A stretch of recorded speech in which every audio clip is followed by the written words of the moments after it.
नमस्कार दोस्तों, आपके अपने चैनल हमारे संस्कार में आपका बहुत बहुत स्वागत है। आज हम आपके लिए लेकर आए हैं सावन मास महात्म्य कथा अध्याय 18। लेकिन उससे पहले अगर आप हमारे चैनल पर नए हैं और अभी तक आपने हमारे चैनल को सब्सक्राइब नहीं किया है तो आप सभी से हाथ जोड़कर निवेदन है कि प्लीज़ हमारे चैनल को सब्सक्राइब करें, वीडियो को लाइक करें, ज़्यादा से ज़्यादा शेयर करें ताकि इन कथा कहानियों का श्रवण का लाभ और लोगों को भी मिल सके। बेल आइकन को दबाना ना भूलें ताकि हमारी आगे आने वाली हर वीडियो की जानकारी आपको नोटिफिकेशन के जरिए मिल जाया करे। वस्त्र खाल बाघंबर सोहे, छवि को देख नाग मुनि मोहे। मैं नामा तु की हवे दुलारी, वाम अंग सोहत छवि न्यारी। कर त्रिशूल सोहत छवि भारी, करत सदा शत्रुन क्षयकारी। नंदी गणेश सोहे तह कैसे, सागर मध्य कमल हो जैसे। ओम नमः शिवाय, हर हर महादेव, बम बम भोले। जैसा कि आप सभी जानते हैं, हम सावन मास महात्म्य के वृतांत के साथ एक कथा और भी सुनाते हैं जो कि काफ़ी रोचक, मन को मोहने वाली और शिक्षाप्रद होती है। इसीलिए आप सभी से अनुरोध है कि आप इन दोनों कथाओं को पूरा सुना कीजिए, जिससे आपको सुनने में भी आनंद आए और इन कहानियों में हम क्या कहना चाह रहे हैं वो भी आपको पता लग सके। तो चलिए अब शुरू करते हैं सावन मास महात्म्य का आगे का वृतांत। महादेव जी देवी पार्वती से कहते हैं, हे पार्वती, इसके बाद शालकंठकटा देवी के पास जाएं। उनका स्थान सावित्री से दक्षिण तथा रेवंत से पूर्व दिशा में है। वे महान पाप पुंज तथा संपूर्ण दुखों का नाश करने वाली हैं। सिद्ध और गंधर्व भी उनकी उपासना करते हैं। वे महाप्रचंड दैत्यों का नाश करने वाली तथा महिषासुर मर्दिनी हैं। पुलत्स्य पुत्र विशर्वा ने उनकी स्थापना की है। माघ मास की चतुर्दशी को जो उनकी पूजा करता है वह पशुधन से संपन्न, बुद्धिमान, विद्वान, लक्ष्मीवान और पुत्रवान होता है। उसके बाद दशरथेश्वर का दर्शन करें। पूर्व काल में सूर्यवंश के भूषण महाराज दशरथ ने प्रभास क्षेत्र में आकर अत्यंत कठिन तपस्या की। वहाँ पर एक शिवलिंग की स्थापना करके मुझे संतुष्ट किया और अत्यंत तेजस्वी पुत्र प्राप्त होने के लिए प्रार्थना की। तब मैंने उन्हें त्रिलोक के पूजित पुत्र प्रदान किया जिसका नाम श्री राम था और जिनका यश तीनों लोकों में फैला हुआ है। और आज भी त्रिभुवन के निवासी देवता, दैत्य, असुर तथा वाल्मीकि आदि महर्षि जिनकी कीर्ति कथा का गान करते हैं, उस शिवलिंग के प्रभाव से राजा दशरथ को महान यश प्राप्त हुआ। कार्तिक मास में कार्तिक की पूर्णिमा को विधि पूर्वक धूप, दीप और पूजा आदि के उपहारों से दशरथेश्वर की पूजा करता है वह यशस्वी होता है। उससे उत्तर कोण में थोड़ी ही दूरी पर भरतेश्वर लिंग है। भूतल में भरत नाम से प्रसिद्ध एक राजा हुए हैं जिनके नाम से लोक में इस देश को भारतवर्ष कहा जाता है। उन्होंने मेरे विग्रह की स्थापना करके सहस्त्र वर्षों तक यहाँ दुष्कर तपस्या की, जिससे संतुष्ट होकर मैंने उन्हें 8 पुत्र और एक यशस्विनी कन्या प्रदान की। इस प्रकार अभीष्ट मनोरथ पाकर राजा भरत कृतकृत्य हुए और भारतवर्ष के 9 विभाग करके उन्होंने अपने पुत्रों और पुत्री को एक एक भाग बांट दिया। वे द्वीप उन पुत्रों के नाम से ही प्रसिद्ध हुए जिनके नाम इस प्रकार हैं: इंद्रदीप, कुशेरु, ताम्रपर्ण, गभस्तिमान, नागद्वीप, सौम्य, गंधर्व तथा वारुणी। यह 8 द्वीप हैं और यह कुमारी नाम से प्रसिद्ध हैं। नवाद्वीप है। इसमें से 8 द्वीप जो उत्तर में स्थित हैं और समुद्र में डूब गए, गांव और देश आदि से के सहित सागर में विलीन हो गए। उनमें से यह कुमारी नामक द्वीप ही अवशेष है। यह बिंदुसर से लेकर समुद्र तक दक्षिण से उत्तर तक फैला हुआ है, जिसकी लंबाई 9000 योजन और चौड़ाई 1000 योजन है। जो भरतेश्वर लिंग का पूजा करता है वह सब यज्ञों और दानों का फल पाता है।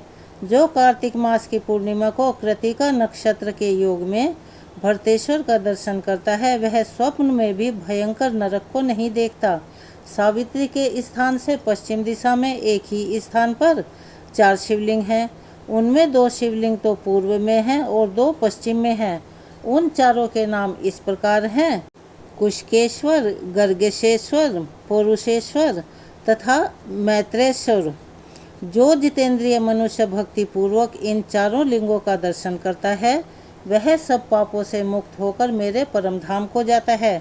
वैशाख शुक्ल चतुर्दशी को वहाँ स्नान करके ब्राह्मणों की पूजा करें और उन्हें यथाशक्ति वस्त्र दें। सावित्री के भाग में गड्ढे के अंदर कुंतेश्वर नाम से प्रसिद्ध एक शिवलिंग है। पूर्व काल में जब पांडव लोग तीर्थ यात्रा के प्रसंग से कुंती के साथ प्रभास क्षेत्र में आए थे, उस समय कुंती देवी ने वहां एक शिवलिंग स्थापित किया जो सभी पाप भय को दूर करने वाला है। कुंतेश्वर लिंग के दर्शन से मन, वाणी और क्रिया द्वारा किए हुए सभी पाप नष्ट हो जाते हैं। पार्वती वहां से अग्निकोण में समस्त पापों का नाश करने वाला पुण्य तीर्थ अर्क स्थल है। उसका दर्शन करने मात्र से मनुष्य 7 जन्मों तक दरिद्र नहीं होता तथा उसके 18 प्रकार के कुष्ठ नष्ट हो जाते हैं।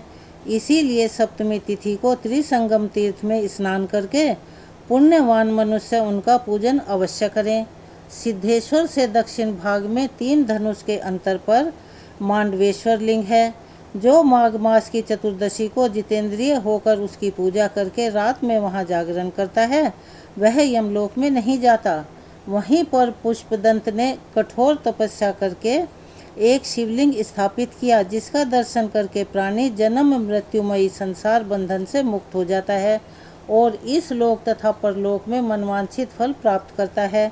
सिद्धेश्वर के पास ही थोड़ी दूर पूर्व की ओर अक्षेत्र में परेश्वर नाम का उत्तम लिंग है। शुक्ल पक्ष की पंचमी को उनका दर्शन करने से मनुष्य को कभी सर्प नहीं काटता। सरस्वती, हिरण्य और समुद्र का संगम देवताओं के लिए भी दुर्लभ है। उसका नाम मिश्र तीर्थ है। वहाँ का जल सब जलों में प्रधान है, इसीलिए वह उत्तम तीर्थ है। सूर्य ग्रहण आने पर इसकी महत्ता कुरु अक्षेत्र से भी ज़्यादा बढ़ जाती है। उस स्थान पर किया हुआ जप और दान कोटि गुना फल देने वाला होता है। मंकीश्वर से पश्चिम भाग में कृत स्मर तीर्थ तक 10 करोड़ तीर्थों का निवास है। उसके भीतर रहने वाले कृमि, कीट, पतंग और स्वपज आदि भी स्वर्गलोक में चले जाते हैं। फिर शुद्ध चित्त वाले पुरुषों के लिए तो कहना ही क्या है। कृष्ण पक्ष की चतुर्दशी तिथि को वहाँ स्नान करके जो पितरों का तर्पण करता है उसके पितर तब तक तृप्त रहते हैं जब तक आकाश में सूर्य, चंद्रमा और नक्षत्र प्रकाशित रहते हैं। देवी, यह त्रिसंगम तीर्थ बड़े बड़े पातकों का नाश करने वाला है। त्रिसंगम के पास ही मंकेश्वर लिंग है। प्राचीन काल में तपस्वियों में श्रेष्ठ मंकीश नाम के एक महर्षि हुए हैं। उन्होंने मेरे विग्रह की स्थापना करके 10,000 से कुछ अधिक वर्षों तक यहाँ घोर तपस्या की थी। इससे संतुष्ट होकर मैंने उन्हें वरदान दिया। तभी से उस शिवलिंग का मंकेश्वर नाम प्रसिद्ध हुआ। जो माघ मास की त्रयोदशी और चतुर्दशी तिथियों को पंचोपचार से मंकेश्वर की पूजन करता है वह मनवांछित फल पा लेता है। महादेव जी कहते हैं, हे पार्वती, मंकेश्वर से नैऋत्य कोण में देव माता का स्थान है। वे गौरी रूप धारण करके वहाँ रहती हैं। सरस्वती देवी का ही नाम वहाँ देव माता है। उन्होंने बड़वानल से देवताओं की माता के समान रक्षा की थी। बड़वानल समुद्र में जलने वाली अग्नि को कहते हैं, इसीलिए उन्हें देव माता कहा जाता है। जो पतिव्रता स्त्री अथवा पुरुष माघ मास की तृतीया को उनकी पूजा करते हैं वे सभी अभीष्ट फलों को प्राप्त कर लेते हैं। जो वहाँ शक्कर युक्त खीर आदि से ब्राह्मण दंपति को भोजन कराते हैं वे 1 सहस्त्र गौरी कन्याओं को भोजन देने का फल पाते हैं। नगरादित्य से पूर्व दिशा में मित्रवन के भीतर जहाँ बलभद्र ने शरीर छोड़ा था वह स्थान शेष स्थान कहलाता है। उसी को नाग स्थान भी कहते हैं। जो पुरुष त्रिसंगम तीर्थ में स्नान करके पंचमी को निराहार रहकर नाग स्थान की पूजा करता है तथा श्राद्ध करके ब्राह्मण को यथाशक्ति दक्षिणा देता है वह सब पापों से मुक्त होकर मेरे लोक में जाता है। नाग स्थान से पश्चिम दिशा में प्रभास पंचक नामक स्थान है जो परम पुण्यमयी आदि तीर्थ है। उसके पश्चिम भाग में प्रभास अक्षेत्र है, उससे दक्षिण भाग में वृद्ध प्रभास है, उससे दक्षिण में जल प्रभास है, उससे दक्षिण में महाप्रभास है। इसके बाद कृत स्मर प्रभास है, जहाँ शमशान भैरव है।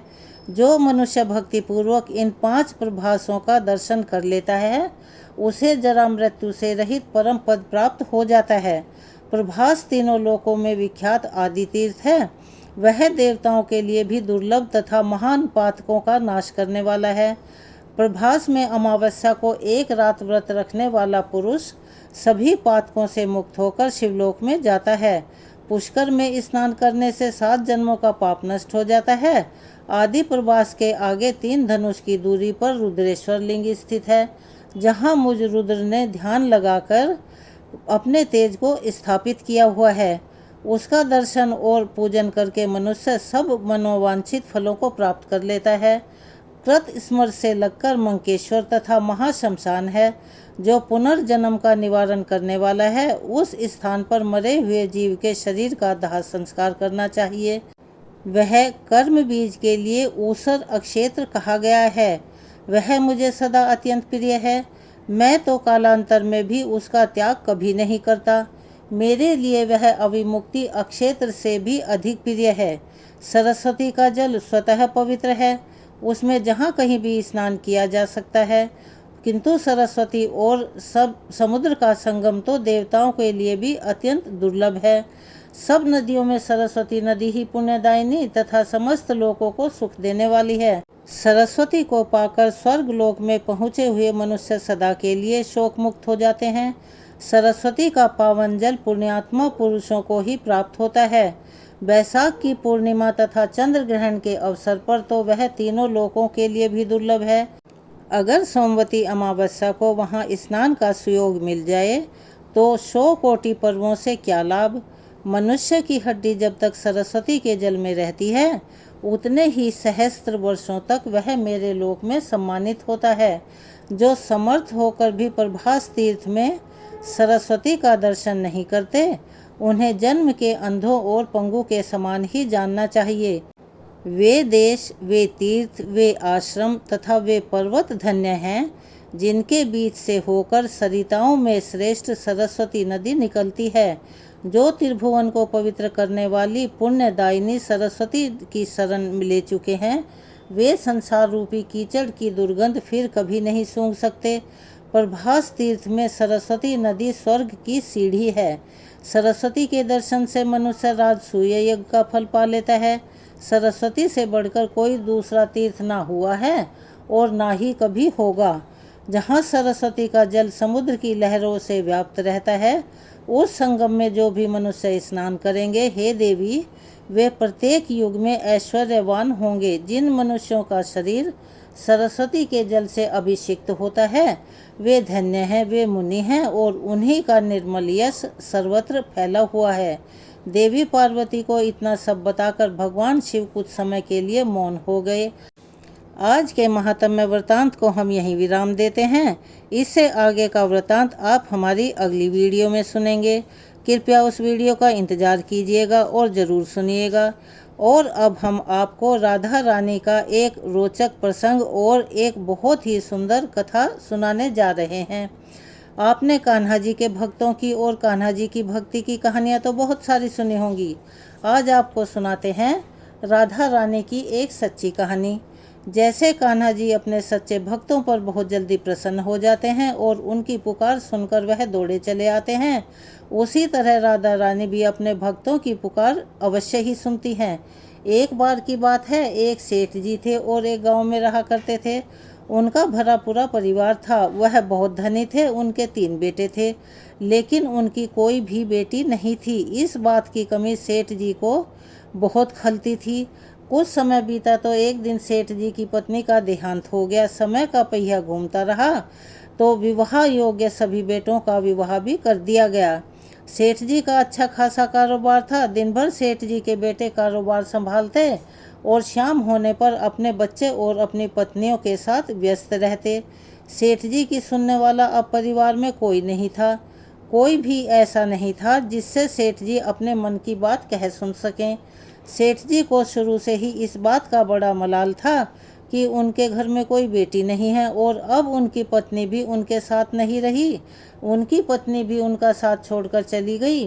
सेठ जी के मन में यह कसक और भी ज़्यादा बढ़ने लगी कि उनकी कोई बेटी क्यों नहीं है। एक दिन एक बहुत पहुँचे हुए महात्मा सेठ जी के घर पर आए। उन्हें दुखी देखकर पूछने लगे कि सेठ जी क्या बात है, तुम्हें किस बात की परेशानी है, तुम इतना दुखी क्यों लग रहे हो। तब सेठ जी ने अपने दुख का कारण उन महात्मा को बताया कि महात्मा जी, मेरे 3 बेटे हैं लेकिन मेरे कोई भी बेटी नहीं है। इसी कारण से मुझे अपने जीवन में यह अभाव हमेशा लगा रहता है और मुझे बड़ा अफसोस होता है, बहुत दुख भी होता है कि मेरी कोई बेटी क्यों नहीं है। अगर मेरी बेटी होती तो वो भी मेरा ध्यान रखती, मेरे मन की बात सुनती और मैं भी उससे अपने मन का बोझ अपने मन की बात कहकर हल्का कर लिया करता। तब वो पहुँचे हुए महात्मा कहने लगे कि सेठ जी, तुम राधा रानी को ही अपनी बेटी मान लो। हमारे जीवन में जब जिस चीज़ की कमी होती है तो उसे भगवान ही पूरा करते हैं। अब भला बेटी ना होने के कारण तुम इतने दुखी हो। दुखी होने से क्या होगा, भला तुम राधा रानी को एक बार अपनी बेटी मानकर तो देखो। जब भी तुम्हारा मन चाहे, जब भी तुम उदास हुआ करो, अपने दिल की सारी बात राधा रानी से कर लिया करो और फिर तुम्हें अभाव कभी नहीं सताएगा कि तुम्हारे कोई बेटी नहीं है। महात्मा जी की यह बात सेठ जी को बड़ी अच्छी लगी और फिर उन्होंने ऐसा ही किया। खूब खुश होकर बाजार गए, वहाँ से राधा रानी की एक सुंदर सी मूर्ति खरीद कर ले आए। उन्हें पहनाने के लिए सुंदर सुंदर पोशाकें भी ले आए। हर दिन वह राधा रानी की मूर्ति को स्नान करवाते और उनकी पोशाक बदलते, उनसे खूब सारी बातें करते और फिर हर दिन खुद भोजन करने से पहले राधा रानी को भोग लगाते। सोने से पहले उनका यह नियम बन गया था कि वह राधा रानी के साथ खूब बातें किया करते थे, दिन भर की बातें राधा रानी को सुनाया करते। ऐसा करते करते सेठ जी दिल से ही राधा रानी को अपनी बेटी मानने लगे और वह यह भूल ही गए कि उनके कोई बेटी नहीं है और वे इस एक निर्जीव सी मूर्ति को अपनी बेटी मान बैठे हैं। लेकिन भक्ति में मगन सेठ जी को किसी भी बात का ध्यान नहीं था। उन्हें बस पता था यह कि उनकी एक बेटी है जिससे वह हर दिन खूब सारी बातें करते हैं। अब जब तक सेठ जी दिन भर राधा रानी से बात ना कर लें या उनकी पसंद का भोजन राधा रानी को ना खिला लें, उनका मन ही नहीं लगता था। जब तक वह उनसे बात नहीं कर लेते तब तक उनके मन को बड़ी बेचैनी रहा करती। सारी बातें करने के बाद, अपने दिल की सारी बातें कहने के बाद उनके मन को सुकून आया करता था। एक बार की बात है, सेठ जी के घर पर चूड़ी बेचने वाली एक मनिहारन आया करती थी और सेठ जी की बहुएं उस मनिहारिन से खरीद कर चूड़ियाँ पहनती थी। एक दिन वह मनिहारिन चूड़ी बेचने के लिए सेठ जी के घर आई। तब उसने सेठ जी की तीनों बहुओं को उनकी पसंद की चूड़ियाँ पहनवा दी। मनिहारी सेठ जी के घर में बैठी हुई थी। सेठ जी की तीनों बहुएं तो चूड़ियाँ पहनकर चली गई। उनके ही सामने एक छोटी सी कन्या आई और मनिहारिन से कहने लगी कि मुझे भी चूड़ियाँ पहना दो। खूब सारी रंग बिरंगी चूड़ी वाली ने सोचा शायद सेठ जी के घर कोई मेहमान आया होगा, उन्हीं की यह कन्या होगी। तो उसने भी उस नन्ही बालिका को चूड़ी पहना दी और उसके बाद वह चूड़ी वाली मनिहारिन सेठ जी से पैसे मांगने सेठ जी की दुकान पर पहुंच गई और कहने लगी कि मुझे चूड़ियों के पैसे दे दो, और उसने पहले से अधिक पैसे मांगे। तो सेठ जी ने कहा, क्या बात है, तुम हर बार तो इतने रुपए की चूड़ियाँ पहना कर जाती हो, इस बार तुम्हारी चूड़ी महंगी हो गई हैं क्या, जो हर बार से अधिक पैसे मांग रही हो। मनिहारिन बोली कि नहीं सेठ जी, मैंने चूड़ियों का दाम नहीं बढ़ाया, लेकिन मैं हर बार तो 3 लोगों को चूड़ी पहना कर जाती थी, लेकिन इस बार मैंने 4 लोगों को चूड़ियाँ पहनाई हैं। सेठ जी ने सुना तो कहने लगे, अरे तुमसे कोई गलती हो गई होगी, मेरे घर पर तो चूड़ी पहनने के लिए सिर्फ मेरी 3 बहुएं हैं, यह लो तुम 3 बहुओं की ही चूड़ी के पैसे रखो। मनिहारिन कुछ भी नहीं बोली, सेठ जी से पैसे लेकर चुपचाप अपने घर आ गई। शाम हुई तो सेठ जी दुकान से अपने घर पर आए। उन्होंने सबसे पहले राधा रानी को भोग लगाया, फिर हर बार की तरह दिन भर की सारी बातें राधा रानी को बताई और सो गए। उस रात सेठ जी के सपने में राधा रानी आ गई और बोली, बाबा आपने चूड़ी वाली को मेरी चूड़ी के पैसे क्यों नहीं दिए।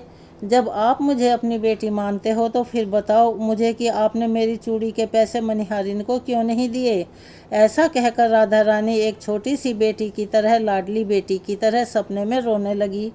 यह देखकर घबराहट के मारे सेठ जी की तो आंखें ही खुल गई। अपनी लाडली बेटी को रोता देखकर सेठ जी भी रोने लगे। जब सुबह हुई तो भागे भागे मनिहारिन के घर गए और बहुत सारे सोने के सिक्के उसके पैरों में रख दिए और मनिहारिन से बोले कि बहन, तुम कल सच बोल रही थी कि तुमने कल 4 लोगों को चूड़ी पहनाई थी और मैंने तो श्री जी को अपनी बेटी माना है। तुम बहुत भाग्यशाली हो जिसको राधा रानी के दर्शन हुए। अरे मैं तो इतने दिनों से उनके दर्शन के लिए तड़प रहा हूँ और तुमने बस एक ही बार में उनके दर्शन कर लिए। ऐसा कहकर सेठ जी रोने लगे। फिर हाथ जोड़कर बोले, बहन तुम्हें चूड़ी का जो भी दाम चाहिए वो मुझसे मांग लो। सेठ जी को रोता देखकर मनिहारिन की आंखों में भी आंसू आ गए और मन ही मन सोचने लगी कि जब मुझे खुद राधा रानी के दर्शन हो ही गए हैं तो फिर भला मुझे सेठ जी से दान क्यों लेना, और मुझे इससे ज़्यादा क्या चाहिए। वह भी सेठ जी के सामने हाथ जोड़कर बोली कि आप ही के कारण मुझे राधा रानी के दर्शन हुए हैं और मेरा यह जीवन सफल हो गया। अब मुझे कुछ नहीं चाहिए। यह थी आज राधा रानी के बाल रूप की कथा। आपको कैसी लगी कमेंट्स बॉक्स में अवश्य ही बताएं। लेकिन यह सच है, जब हम भगवान को सच्चे मन से पुकारते हैं, उनकी पूजा करते हैं, उन्हें जिस भाव से भी पूजते हैं, वह हमें उसी भाव में दर्शन भी जरूर देते हैं और हमारे मन के भावों का वह हमारा हर समय ध्यान भी रखते हैं। इसीलिए भगवान को आप चाहे किसी भी रूप में पूजें, बस आपके मन में भाव सच्चे होने चाहिए, श्रद्धा और भक्ति निश्चल होनी चाहिए, तो भगवान आपकी सारी परेशानियां दूर करेंगे। आपके जीवन में जिस भी बात का अभाव है वह अभाव भी दूर करेंगे। यह कहानी आपको कैसी लगी हमें ज़रूर बताइएगा। अगर आप हमारे चैनल पर नए हैं और अभी तक चैनल को सब्सक्राइब नहीं किया है तो प्लीज़ हमारे चैनल को सब्सक्राइब करें, वीडियो को लाइक करें, ज़्यादा से ज़्यादा शेयर करें ताकि इन कथा कहानियों का लाभ दूसरे लोगों को भी मिल सके। बेल आइकन को दबाना ना भूलें ताकि हमारी आगे आने वाली वीडियो की जानकारी नोटिफिकेशन के ज़रिए आपको मिल जाया करे। अपना सहयोग और प्यार हमें ऐसे ही देते रहें। कमेंट्स बॉक्स में ओम नमः शिवाय, हर हर महादेव, बम बम भोले, जय हो श्री राधे, हरे कृष्णा लिखना ना भूलें। धन्यवाद।